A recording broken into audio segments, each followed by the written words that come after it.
Welcome to my YouTube channel literature and life. दोस्तों, आप सबका मेरे चैनल लिटरेचर और लाइफ पर स्वागत है।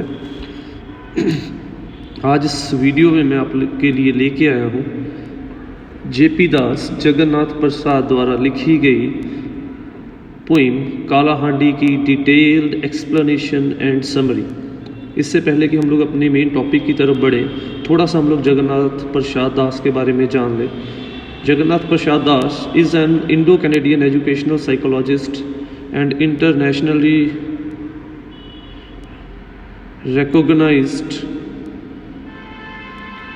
expert in educational psychology, intelligence and childhood development। तो बेसिकली जो जगन्नाथ प्रसाद दास हैं वो एक साइकोलॉजिस्ट हैं, ठीक है, और उनका मेन जो कंट्रीब्यूशन है वो एजुकेशनल साइकोलॉजी और इंटेलिजेंस या और चाइल्डहुड डेवलपमेंट के ऊपर जो साइकोलॉजिकल रिसर्चेज है उनकी वो मेन कंट्रीब्यूशन है। उनकी मेन कंट्रीब्यूशन में से एक है among his contribution to psychology are PASS theory of intelligence and the Das Naglieri cognitive assessment system. ये उनकी दो मेन कंट्रीब्यूशन है। Was the director of JP Das development disability centre at university of Alberta.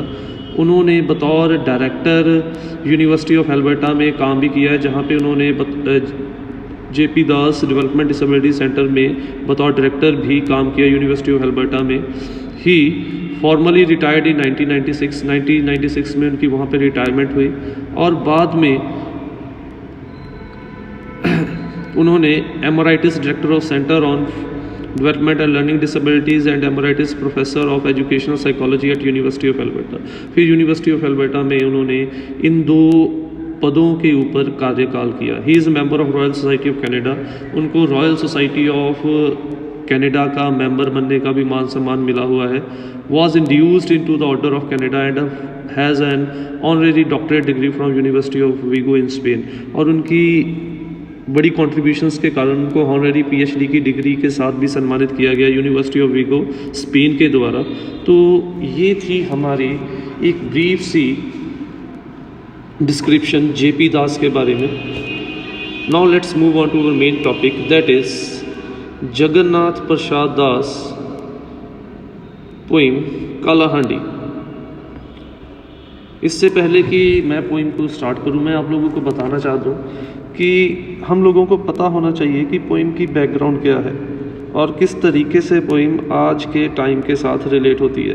Basically जो poem है, जो कालाहांडी है, वो उड़ीसा की डिस्ट्रिक्ट का एक गांव है जहां पे 1967 में अकाल पड़ा था। और अकाल पड़ने के कारण वहाँ पे कैसे हालात थे, गरीबी थी, भुखमरी थी, मर रहे थे लोग, उनके पास खाने के लिए कुछ नहीं था। तो उन हालातों को एक मेटाफर के तौर पे लिया गया है आज के हालातों के लिए। आज के हालात कैसे, वहाँ पे तो जो हुआ था वो कुदरती आपदा थी। दो प्रकार की प्रॉब्लम्स हैं, एक जो हमारे नियंत्रण में होती हैं, एक जो हमारे नियंत्रण में नहीं होती हैं। वो कुदरती आपदा थी, वो ना हमारे ना सरकार के नियंत्रण में थी, क्योंकि वो कुदरती आपदा थी, उससे के लिए कोई प्रॉपर प्लानिंग हम लोग पहले से करके नहीं रख सकते थे। बट आज के टाइम पे जो हालात है, आज भी हम लोग देखते हैं हमारे इर्द गिर्द लोग भूख से मर रहे हैं, लोगों के पास रहने के लिए घर नहीं है, मेडिसिन के लिए प्रॉपर फैसिलिटीज़ अवेलेबल नहीं है, उनके पास पैसे नहीं है, जॉब्स नहीं है, एजुकेशन नहीं है। तो आज के टाइम पे भी हमें ऐसे ही हालात अपने इर्द गिर्द देखने को मिलते हैं। बट आज के हालातों में और उन हालातों में ज़मीन आसमान का फ़र्क है। आज के हालात जो हैं वो हमारे नियंत्रण में, सरकार के नियंत्रण में है, और आज के हालात जो हैं उनका मुख्य कारण भी यही है कि आज के टाइम पे जो हालात बड़े उत्पन्न हुए हैं, उनका मुख्य कारण यही है कि सरकार की बड़े लेवल के ऊपर मिसमैनेजमेंट और फेलियर हैं जो हैं, उन्हीं के कारण ये जो प्रॉब्लम्स हम लोगों को फेस करनी पड़ी हैं। So now let's start with the poem. तो अब हम लोगों को क्लियर हो गया है कि पोइम में कालाहांडी के अकाल के हालातों के को आज के हालातों के लिए एक मेटाफर वो कंपैरिजन होता है जहाँ पे दो अलग उन चीज़ों की तुलना की जाए जो दूर दूर तक एक जैसी नहीं है। कालाहांडी एक जगह थी और उसको प्रतीक बना लिया आज के गरीबी, भुखमरी या लाचार या मजबूर लोगों के हालातों को, ठीक है। Put away the road maps now to go there, you do not need helicopters any more, wherever there is hunger there Kalahandi is. तो ये पोइम का हमारी फर्स्ट स्टैंजा है। The present poem Kalahandi has been written by J.P. Das, one of the greatest poet, dramatist, writer and critic in English literature. His important works include परिक्रमा। तो basically J.P. दास जो हैं वो एक बहुत ही मशहूर पोइट, ड्रामाटिस्ट, राइटर और साइकोलॉजिस्ट हैं, और उनका फेमस वर्क्स में से एक वर्क है परिक्रमा।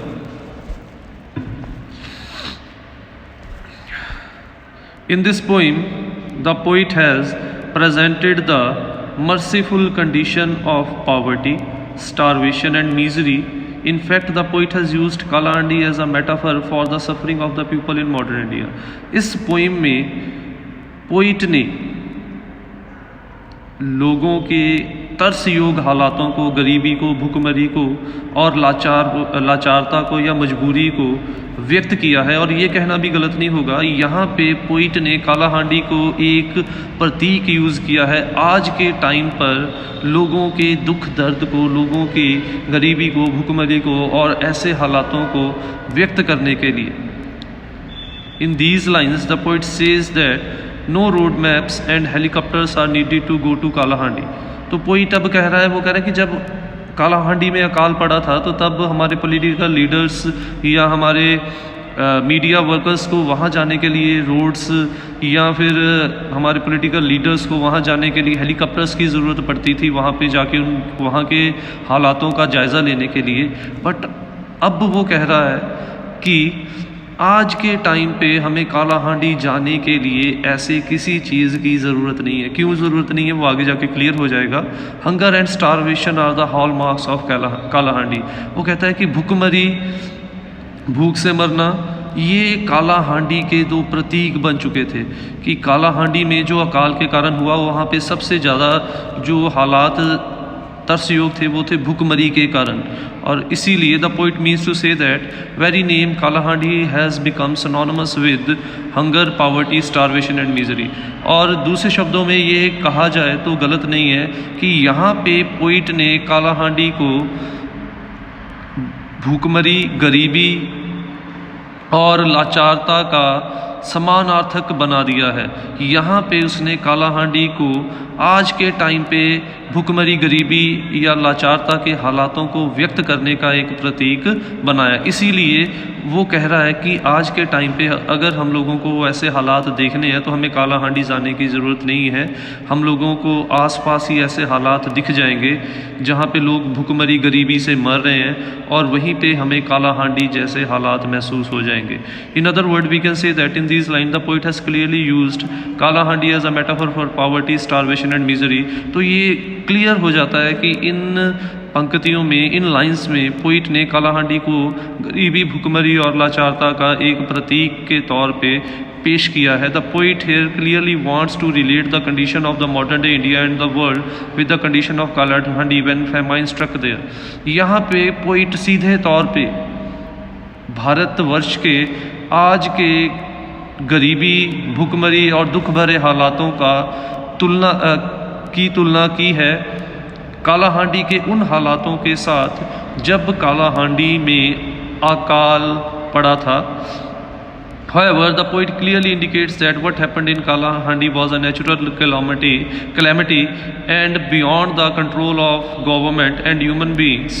और पर उसके साथ साथ वो एक चीज़ क्लियर भी करना चाहता है कि कालाहांडी में जो भी हुआ था वो एक कुदरती आपदा थी और वो हमारे और सरकार के नियंत्रण से बाहर था। हम लोग उसके लिए कुछ नहीं कर सकते थे, केवल हमदर्दी ही दिखा सकते थे। On the other hand, what is happening now in modern day India is due to gross mismanagement and wrong policies of the government. और दूसरे ही हाथों में आज जो भारत में हालात, वैसे ही कालाहांडी जैसे हालात उत्पन्न हुए हैं, वो कोई कुदरती आपदा नहीं है, वो हमारे सरकार के बड़े लेवल पर फेलियर, मिसमैनेजमेंट और गलत नीतियों का नतीजा है कि ऐसे हालात हम लोगों को देखने पड़ रहे हैं, और इन हालातों का नियंत्रण भी हमारे और सरकार के हाथ में है। That is why the poet says that now wherever we can see poverty, starvation and misery, we can feel the conditions like Kalahandi there। इसीलिए पोइट इन लाइंस में क्लियरली इंडिकेट करता है जहाँ पर भी हम लोगों को गरीबी, भूखमरी और लाचारता भरे हालात आज के टाइम पे दिखेंगे, हमें कालाहांडी महसूस हो जाएगी, क्योंकि कालाहांडी में भी ऐसे ही हालात थे जब वहाँ पे अकाल पड़ा था। बट दोनों हालातों में फ़र्क ये था कि वहाँ पे सरकार या हम लोग कुछ नहीं कर सकते थे, बट यहाँ पे सरकार और हम लोग बहुत कुछ कर सकते हैं अच्छी नीतियाँ बना के।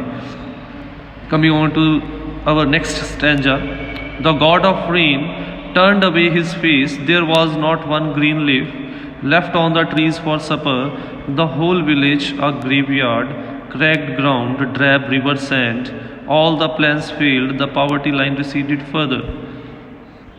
In these lines, the poet has presented a heart-touching and frightening picture of Kalahandi when famine struck there। तो यहाँ पे पोइट ने दिल को छू जाने वाली और एक दिल को, इंसानी रूह को कपा देने वाली कालाहांडी की तस्वीर पेश की है जब वहाँ पे अकाल पड़ा था। The poet tells that there was not even a single leaf left on the trees and the people have nothing to eat. क्योंकि वहाँ पे पूरा साल बारिश नहीं हुई, तो फसलें तो दूर, पेड़ पौधों पर भी कोई पत्ता नहीं बचा था, और लोगों के पास भी कुछ खाने के लिए नहीं बचा था। जो कुछ उनके पास जमा था वो ख़त्म हो चुका था, क्योंकि उस साल पूरा साल ही बारिश नहीं हुई थी। The poet tells that there was not a single drop of rain in Kalahandi that year. तो पोइट अगली लाइन में क्लियर कर देता है ऐसे हालात क्यों थे। पोइट कहता है ऐसे हालात इसलिए थे क्योंकि उस साल पूरा साल ही बारिश की एक बूंद भी कालाहांडी में नहीं पड़ी थी। और हम लोगों को पता है भारत एक कृषि प्रधान देश है, जहाँ पे हमारी कृषि, हमारा जो खेती बाड़ी है वो ज़्यादातर बारिश के पानी पर बहुत निर्भर करती है। जब बारिश ही नहीं हुई तो हमारे पास अनाज कहाँ से होगा, और अनाज तो दूर, वहाँ पे पेड़ पौधों के ऊपर भी कोई पत्ता नहीं बचा था। It appeared as if the god of rain has turned his face away from the people of Kalahandi. ऐसा आभास हो रहा था जैसे इंद्रदेव ने, जो कि भारतीय मिथिहास के मुताबिक बारिश के देवता माने जाते हैं, ऐसा महसूस हो रहा था कि जैसे बारिश के देवता ने उस साल कालाहांडी के लोगों से मुंह फेर लिया था। या फिर ये कहना भी गलत नहीं होगा, लोगों को ऐसा लग रहा था कि बारिश का देवता उस साल उनसे रुष्ट हो गया है। The people have nothing left to eat in supper. लोगों के पास खाने के लिए कुछ भी नहीं बचा था। The whole village has turned into a graveyard as people kept on dying due to hunger and starvation. और पूरे के पूरे गांव जो थे वो कब्रिस्तान में तब्दील होते चले जा रहे थे। क्यों?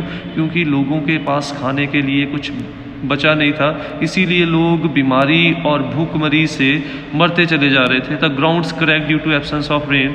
ज़मीन में भी बड़ी बड़ी दरारें पड़ चुकी थी बारिश के ना पड़ने से। And burn the sand on the dry river beds. और जो नदियाँ भी थी वो सूख के रेतीले रेत के ढेर बन चुके थे।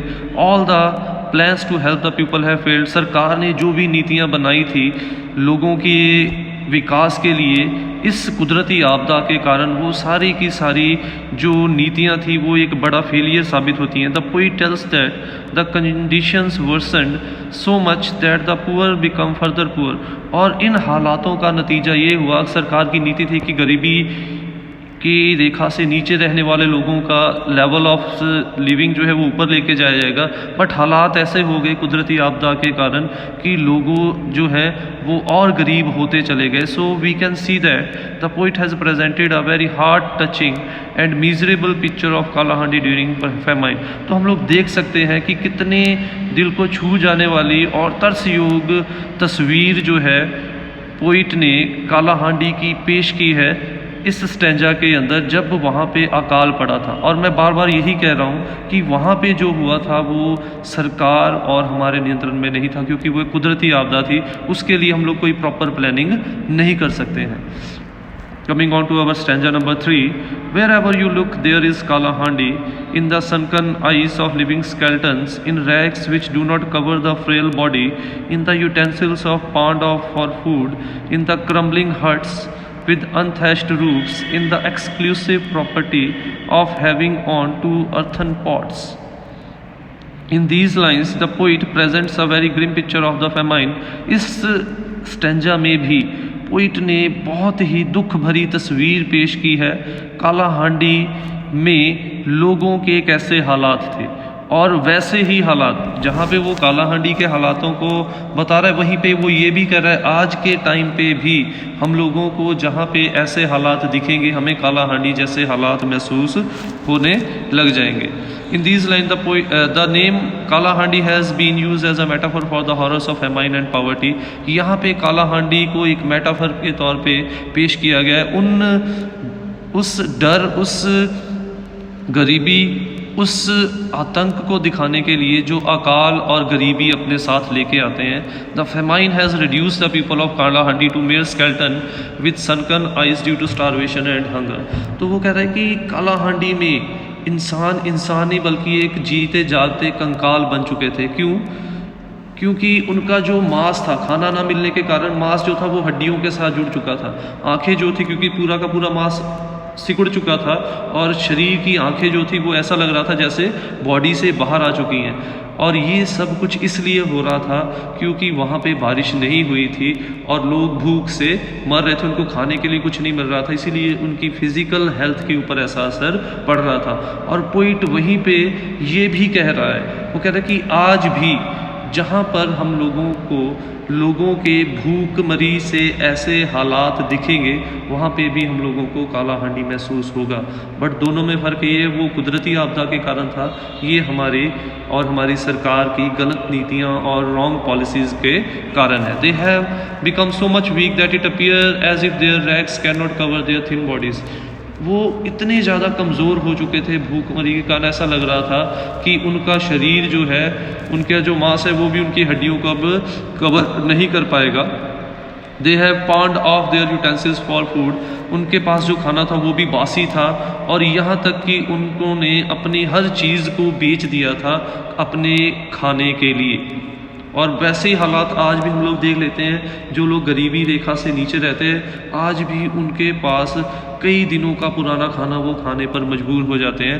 There broken huts do not have even thatch roof. और क्योंकि उस समय बारिश नहीं हुई थी तो उनके घरों की छतों के ऊपर उनके घरों के ऊपर छत भी मौजूद नहीं थी, क्योंकि पुराने समय पर कच्चे घर होते थे और ज़्यादातर जो घर थे, छतें थी, वो घास फूस की ही बनाई जाती थी या कटी हुई फसलों के रिमेन्स की बनाई जाती थी. जब उस साल फसल ही नहीं हुई तो घरों की छतें भी मौजूद नहीं थी. और अगर हम लोग डीप मीनिंग देखें तो ये कहना भी गलत नहीं होगा कि लोगों के पास रहने के लिए घर तक नहीं बचा था इन हालातों में, क्योंकि एक एक करके उनको अपनी हर चीज़ बेचनी पड़ रही थी अपने आप और अपने परिवार को ज़िंदा रखने के लिए, खाने को इकट्ठा करने के लिए. There are only a few people who have 1 or 2 earthen pot. कुछ ही लोगों के पास 1-2 मिट्टी के बर्तन बचे थे. These people are considered very prosperous. In other words, we can say that in these lines the poet has presented a very miserable condition of the people of Kala Handi. तो इन पंक्तियों में जहाँ पे एक साइड के ऊपर वो काला हांडी के लोगों की तरसयोग हालातों को व्यक्त कर रहा है, वहीं पे दूसरे side on the other end the poet has also used Kalahandi as a metaphor condition poverty starvation and miserable in the modern world. और वहीं पे पोइट ने इन हालातों को एक प्रतीक माना है आज के भारतवर्ष के हालातों के लिए. आज भी वो कह रहा है कि वहाँ पे जो हुआ वो कुदरती आपदा के कारण था, बट आज भी जब हम लोग अपने इर्द गिर्द देखते हैं हमें अपने इर्द गिर्द ऐसे हालात नज़र आ जाएंगे और हमें महसूस होगा कि काला हांडी जो है वो उड़ीसा में नहीं है, काला हांडी तो हमारे इर्द गिर्द है. क्योंकि काला हांडी एक जगह का नाम नहीं है, काला हांडी दुख, दर्द, गरीबी, भूखमरी से मरते हुए लोगों का प्रतीक बन चुका है. Coming on to our stanza number 4, Kala Handi is there everywhere in the gathering of famished crowds, before charity kitchen, in the marketplaces where children are auctioned off, in the size of young girls sold to brothels, in the silent procession of helpless people leaving their home and hearth. In these lines, the poet tries to convey the very name Kalahandi has become synonymous with famine, hunger, poverty and misery. तो जैसे मैंने आपको पहले ही बताया था कि कालाहांडी जो है वो एक समानार्थक शब्द बन चुका है गरीबी के लिए, अकाल के लिए, भुखमरी के लिए और लाचारता के लिए। तो इन पंक्तियों में भी पोइट ने कालाहांडी को ऐसे ही एक मेटाफर के तौर पे यूज़ किया। Extremely Hungary crowds of people can be seen gathering for food in the front of charity kitchen. वो कह रहा है कि कालाहांडी को हम लोग उन जगहों पे महसूस कर सकते हैं जहाँ पे आज भी हम लोग देखते हैं मंदिर, मस्जिद, गुरुद्वारों के बाहर लोग भीख मांगने पर मजबूर है। लोग अपने खाने के लिए दूसरों के हाथों के तरफ देखने के लिए मजबूर है। तो पोइट कह रहा है कि वहाँ पे कालाहांडी में भी ऐसे हालात थे। लोग अपने खाने के लिए दूसरों के दान के ऊपर निर्भर थे। और आज भी जब हमें ऐसे हालात नज़र आते हैं कि लोग अपने खाने के लिए, अपने रहने के लिए किसी दूसरे के दान के ऊपर निर्भर है, तो हमें आज भी कालाहांडी महसूस हो जाएगी जहाँ पर भी हमें ऐसे हालात दिखेंगे। In other words, we can say that in this line the poet has presented helpless and miserable condition of the people in modern day. तो इन पंक्तियों में जहाँ पे पोइट ने कालाहांडी के लोगों की मजबूर और तरसयोग हालातों का व्याख्यान किया है, वहीं पे पोइट ने आज के टाइम पे जो लोग ऐसे तरसयोग और मजबूर हालातों में ज़िंदगी बिताने पर मजबूर है आज के भारतवर्ष में, उन लोगों को भी उसने इन पंक्तियों में व्याख्यान किया है। The poet tells that the condition are such that people are even auctioning their children so that they could get something to eat. और तब भी ऐसे हालात है कि लोग अपने बच्चों को बाज़ारों में नौकर के लिए नीलाम करने पर मजबूर थे ताकि उनको बेच के वो कुछ खाना ले सके और अपना और अपने परिवार का पालन पोषण कर सके। और आज भी हम लोग देखते हैं कि जो लोग अब गरीबी रेखा से नीचे रह रहे हैं वो लोग भी ऐसे हालातों के शिकार हैं। उन्हें भी कहीं ना कहीं अपने बच्चों को बेचना पड़ता है अपने आप को ज़िंदा रखने के लिए। Young girls are selling their honour and dignity to brothels to keep themselves alive. यहाँ तक कि जवान लड़कियों को भी अपने शरीर को, अपने मान सम्मान को कोठों पर बेचने पर मजबूर थी, क्योंकि उनको भी पता था कि उनके पास और कोई चीज़ नहीं है जिससे वो अपनी जीविका कमा सके। तो आज भी हम लोग देख सकते हैं कि जो एरियाज़ बैकवर्ड हैं, जहाँ पे अभी भी हमारे भारतवर्ष में विकास बहुत पीछे, वहाँ पे भी बिल्कुल ऐसे ही हालात हैं। लोग अपने बच्चों को बेचने पर मजबूर हैं। लोग लड़कियाँ अपने शरीर को, अपनी आबरू को, अपनी इज्जत को बेचने के लिए मजबूर है अपने आप को ज़िंदा रखने के लिए। The crowds of people have been forced to leave their homes and hearth for safety, food and shelter. और इसीलिए क्योंकि हर जगह पे बराबर विकास नहीं हुआ सरकार के द्वारा, इसीलिए लोग अपनी जीविका के लिए, अपने खाने के लिए, अपने बचाव के लिए, अपने घर के लिए लोगों को अपने घरों को छोड़ के दूसरी जगहों पे जाना पड़ रहा है जहाँ पे उनको वो चीज़ें मिल जाएं। और ये सारा का सारा जो चीज़ है वो सरकार की ग्रॉस मिसमैनेजमेंट का नतीजा है। और पोइट ये भी कह रहा है कि लोग विद्रोह करना चाहते हैं, बट लोग इतने मजबूर हो चुके हैं कि उन्होंने विद्रोह करने की हिम्मत भी नहीं रही, क्योंकि उनको डर है कि विद्रोह करेंगे कहीं उनके पास जो हालात हैं वो भी ना उनसे छिन जाए। और उसका एक रिज़ल्ट अब हम लोग अपने प्रेजेंट डे वर्ल्ड में भी देख सकते हैं, आज के दिन में भी देख सकते हैं, जहाँ पे हमारे किसान 3 महीनों से अपने हकों के लिए लड़ रहे हैं और सरकार के कान के ऊपर जूं तक नहीं रेंग रही। तो ये सारा का सारा क्लियर कर देता है कि किस तरीके से सरकार की ग्रॉस मिसमैनेजमेंट के शिकार हम आम इंसान होते हैं। और हम आम इंसान इतने लाचार हो जाते हैं कि हमारा विद्रोह भी सरकार को नज़र नहीं आता। So we can say that there are such conditions of helplessness and misery that people are even। तो हम लोग देख सकते हैं कि इतने मजबूरी और इतने तरसयोग हालात थे कालाहांडी में और आज के भारतवर्ष में भी कि लोग अपने बच्चों को बेचने पर मजबूर थे। और ऐसे ही हालातों का दुख दर्द जो हम लोग महसूस कर सकते हैं, उन लड़कियों की सिसकियों के अंदर महसूस कर सकते हैं जिन लड़कियों को उनके घर वाले कोठों पर बेच देते हैं अपने आप को ज़िंदा रखने के लिए। तो बहुत ही तरसयोग और बहुत ही ग्रिम पिक्चर उसने प्रेजेंट की है, जहाँ पे कालाहांडी की, वहीं पे आज के टाइम के भारतवर्ष की भी। Come look at Kalahandi closer in the crocodile tears of false press statements, in the exaggerated statistics of computer printouts, in the cheap sympathies doled out at conferences, and in the false assurances presented by planners. In these lines, the poet presents the response of the media, social groups, political leaders, and the so-called social activists. यहाँ पे poet राजनेताओं की, सामाजिक और ऐसे groups की, और जो लोग अपने आप को समाज सेवी कहते हैं, उनकी असली तस्वीर पेश करने की कोशिश की है। They always try to exploit the situation to their personal advantages. वो कहता है कि ये लोग ऐसे हैं जो दूसरे के हालातों का फ़ायदा उठाना चाहते हैं अपने आप को लाभ देने के लिए। जैसे अभी हम लोग देख सकते हैं, किसानों ने किसी भी पॉलिटिकल पार्टी के लीडर को अपनी स्टेज से बोलने नहीं दिया। क्यों? क्योंकि उनको पता था कि किसी भी पार्टी का लीडर आके उनकी स्टेज में अगर बोलेगा, चाहे वो रूलिंग पार्टी का या ऑपोजिशन का है, तो उनके आंदोलन का वो फ़ायदा खुद उठा लेंगे। उनके आंदोलन का नतीजा निकले ना निकले, बट पॉलिटिकली उनको उस चीज़ का बहुत बड़ा नतीजा मिल सकता है। तो इसीलिए पोइट कहता है कि ये लोग कोई आम जनता के शुभ चिंतक नहीं होते, ये केवल आम लोगों की प्रॉब्लम्स का फ़ायदा उठा के अपने आप को ही प्रॉफिट दिलाते हैं। They shed crocodile tear and issue hollow statement. वो बड़े बड़े वादे कर देते हैं इलेक्शंस के टाइम के ऊपर, वो बड़े बड़े वादे कर देते हैं जब ऐसे हालात उत्पन्न होते हैं, और दिखावे के आंसू भी रोते हैं। बट हकीकत ये होती है, ना तो उनके आंसू सच्चे होते हैं, ना ही उनके दावे, ना ही उनके जो वो हेल्प करने का शो ऑफ करते हैं, ना ही वो हेल्प सच्ची होती है।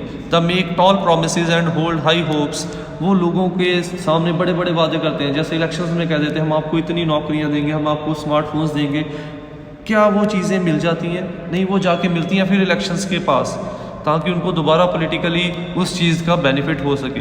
तो इसीलिए वो बड़े बड़े वादे करते हैं, बट उन वादों को वो कभी पूरा नहीं करते। But in reality they never come out with any tangible steps to give help or give relief to hunger stricken and poverty stricken people. और हकीकत ये है कि वो सिर्फ ये चीज़ें कहते हैं, कभी भी वो ठोस कदम नहीं उठाते कि वो ऐसे हालातों और गरीबी के मारे लोगों का कुछ मदद कर सके, उनको कुछ सुकून प्रोवाइड कर सके, उनको इन हालातों से बाहर निकाल सके। सो we can say that in these lines the poet has clearly indicated toward the government and so called people who pretend to be well wishers of the people। तो हम लोग क्लियरली यहाँ पे देख सकते हैं, यहाँ पे पोइट ने उन लोगों की सच्ची तस्वीर, जो सरकार और जो ऐसे और लोग हैं उनकी सच्ची तस्वीर पेश की है, जो दिखावा ये करते हैं कि वो लोगों के वेल विशर्स हैं, बट हकीकत में उन्हें लोगों की भलाई से कुछ नहीं होता, बट वो लोगों के हालातों का फ़ायदा अपने लिए ही, लोगों के हालातों से अपना फ़ायदा करना चाहते हैं। Kalahandi in the end, last stanza of the poem. Kalahandi is very close to us in the occasional contrition of our soul, in the unexpected nagging of conscience, in the rare repentance of the inner self, in the nightmares appearing through sound sleep, in disease, in hunger, in helplessness, in the abject fear of impending bloodshed. How could we then walk into the celebrated portals of 21st century, leaving Kalahandi behind? In these lines the poet says that Kalahandi is very close to our heart। तो इन पंक्तियों में वो clear कर देता है, वो कहता है कालाहांडी हमारे दिल के बहुत नज़दीक है। कालाहांडी के लिए हमें उड़ीसा नहीं जाना पड़ेगा। कालाहांडी जहाँ पे भी हमें गरीबी, भुखमरी और लाचारता भरे हालात, या जैसे हालातों में हम हालातों का जिक्र हम लोगों ने पोइम में पढ़ा है, किया है, उन हालातों को देखेंगे, वहाँ पे हमें कालाहांडी महसूस हो जाएगा। It leads to occasional contrition of our soul. ये चीज़ जब भी हमें ऐसे हालात दिखते हैं, यह चीज़ हमारी आत्मा को झंझोड़ देती है। इट नैग्स अवर कंसाइंस, ये हमारी अंतरात्मा को झंझोड़ देती है, हमारी कॉन्शियसनेस को जगाती है। It calls upon mankind to listen the voice of conscience and rise to the occasion to help our fellow beings in distress. ये इंसानियत को, ये मानवता को, ये हम सब इंसानों को आवाज़ देती है मौके का फ़ायदा उठाने के लिए ये हमें प्रेरित करती है कि हम लोग अपनी अंतरात्मा की आवाज़ को सुने और ऐसे लाचार मजबूर लोगों की मदद करने की कोशिश करें जिनकी सरकार या कोई और शख्स मदद नहीं कर रहा। In case mankind does not listen to this call of conscience, the world is surely in for greater distance, bloodshed and havoc. और वो ये भी वार्निंग भी दे रहा है कि अगर सरकार ने और हम लोगों ने इन हालातों को सही नहीं किया तो कालाहांडी में तो जो हुआ था वो कुदरती आपदा थी, वहाँ पे सरकार को या हमें कोई दोष नहीं दिया जा सकता था, बट इसके लिए हम लोग दोषी हैं, सरकार दोषी है। और इन हालातों को अगर सरकार ने और हमने ठीक नहीं किया तो ये आने वाला टाइम जो है वो खून खराबा भी लेके आएगा, क्योंकि जिन लोगों को हक नहीं मिल रहे, जिन लोगों को 3 टाइम का खाना नहीं मिल रहा, जब वो एक दिन आएगा वो अपने खाने के लिए आज वो बेचने पर मजबूर है, कल वो दूसरों को मारने के लिए भी मजबूर हो जाएंगे। In other words we can say that in these line the poet has try to present the idea that we all need to take steps to prevent such helpless and miserable conditions around us. तो दूसरे शब्दों में ये कहना भी गलत नहीं होगा कि हम लोग अपने आप को किस प्रकार से 21वीं सदी में विकसित कहलाएंगे जब ऐसे हालात आज भी हमारे इर्द गिर्द मौजूद हैं।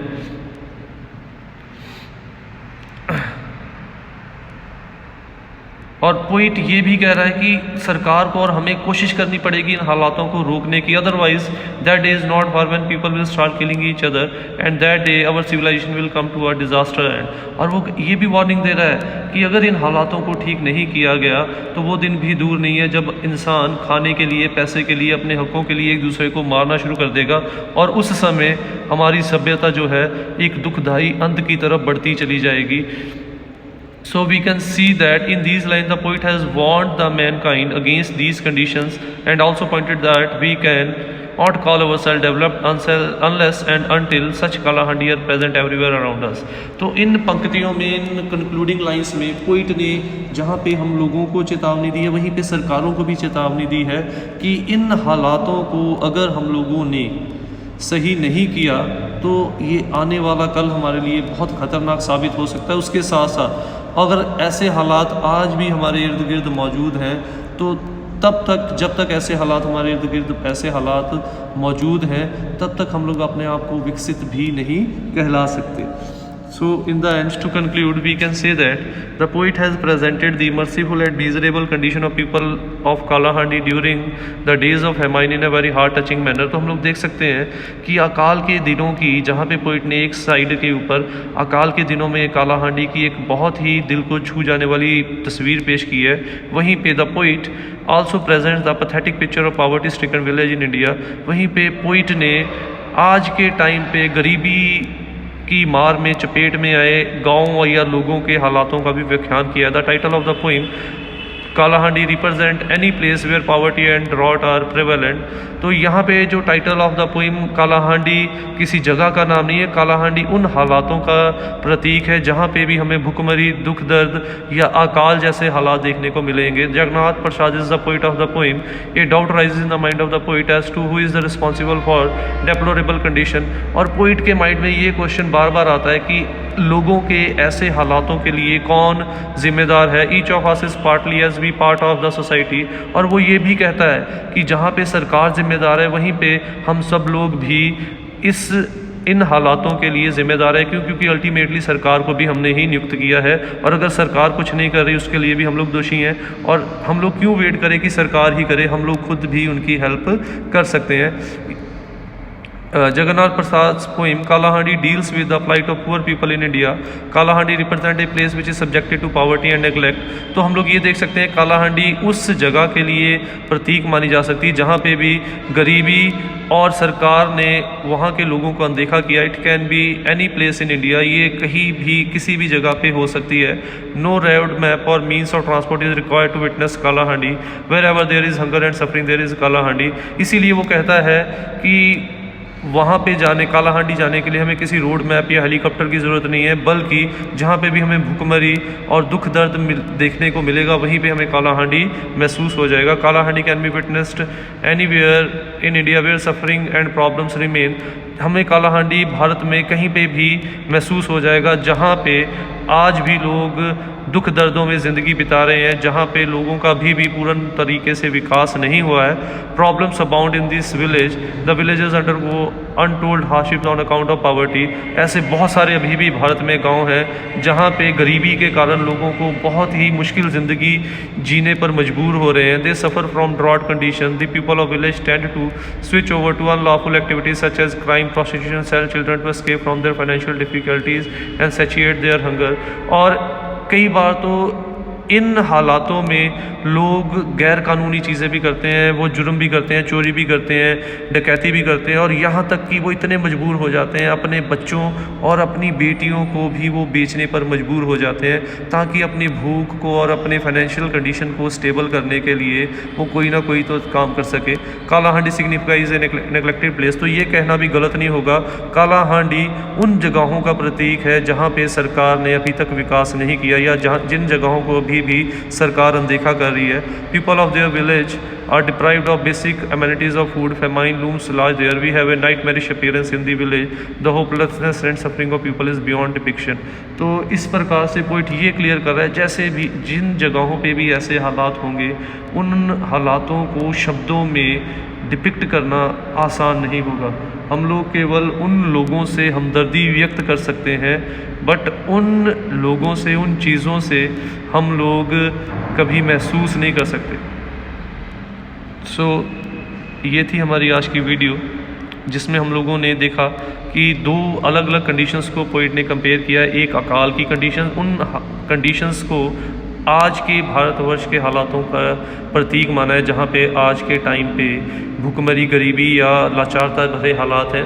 और ये भी उसने कहा है कि काला हांडी में जो हुआ था वो हमारे कंट्रोल में नहीं था, बट आज जो हालात हैं वो हमारे कंट्रोल में है, सरकार के गलत नतीजों के कारण है, और उनको हम लोग ठीक कर सकते हैं। तो उम्मीद करता हूँ आपको वीडियो अच्छी लगी होगी। अगर वीडियो अच्छी लगी हो तो वीडियो को लाइक और कमेंट ज़रूर कीजिए, और ऐसी वीडियोस के लिए चैनल को सब्सक्राइब कीजिए, बेल आइकन पर क्लिक कीजिए। Thanks for watching the video. Don't forget to subscribe my channel, click on the bell icon to get the latest updates.